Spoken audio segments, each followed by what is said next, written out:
ప్రభుత్వ ఉద్యోగానికి అధిక విద్యార్హతలుంటే అర్హులు కాదు. సుప్రీంకోర్టు స్పష్టీకరణ. అటెండెంట్ పోస్టులో నియమితుడైన పట్టభద్రుడి తొలగింపునకు సమర్థత. ప్రభుత్వ ఉద్యోగ నియామకాల్లో అర్హతగా పేర్కొన్న క్వాలిఫికేషన్కు సంబంధించిన వాటినే తీసుకోవాలని, అంతకంటే అధిక అర్హతలు ఉన్న వారిని తీసుకోకూడదని సుప్రీంకోర్టు స్పష్టం చేసింది.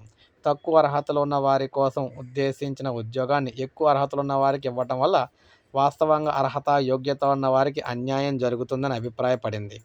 తమిళనాడులోని ఒక బ్యాంకులో తాత్కాలిక ప్రాతిపదికన అటెండెంట్‌గా నియమితుడైన పట్టభద్రుడిని ఆ ఉద్యోగం నుంచి తొలగించడాన్ని జస్టిస్ సానుద్దీన్ అమానుల్లా, జస్టిస్ ఆర్. మహదేవన్‌లతో కూడిన ధర్మాసనం సమర్థించింది.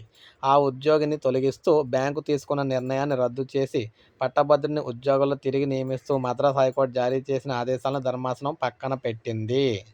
ఈ కేసులో కక్షిదారుడు తాను పట్టభద్రుడైన వాస్తవాన్ని దాచి 10వ తరగతి చదువుతున్న వ్యక్తులకు దక్కాల్సిన ఉద్యోగం పొందాడని, ఈ విషయాన్ని హైకోర్టు పరిగణలోకి తీసుకోలేదని సుప్రీంకోర్టు స్పష్టం చేసింది. ప్రభుత్వ ఉద్యోగాలు ఈ ఉద్యోగానికి కావాల్సిన అర్హత కలిగిన వారికే దక్కాలని పేర్కొంది. తమ కుటుంబ ఆర్థిక పరిస్థితుల కారణంగా ఉన్నత విద్యను అభ్యసించలేకపోయిన వ్యక్తులకు ప్రయోజనం కలిగేందుకే కొన్ని ఉద్యోగాలకు తక్కువ విద్యార్హత నియమిస్తున్నారని, అది అక్కడ సహేతుకమైన సమానత్వ ప్రాతిపదికన రూపొందించిన నిబంధనని ధర్మాసనం తెలిపింది.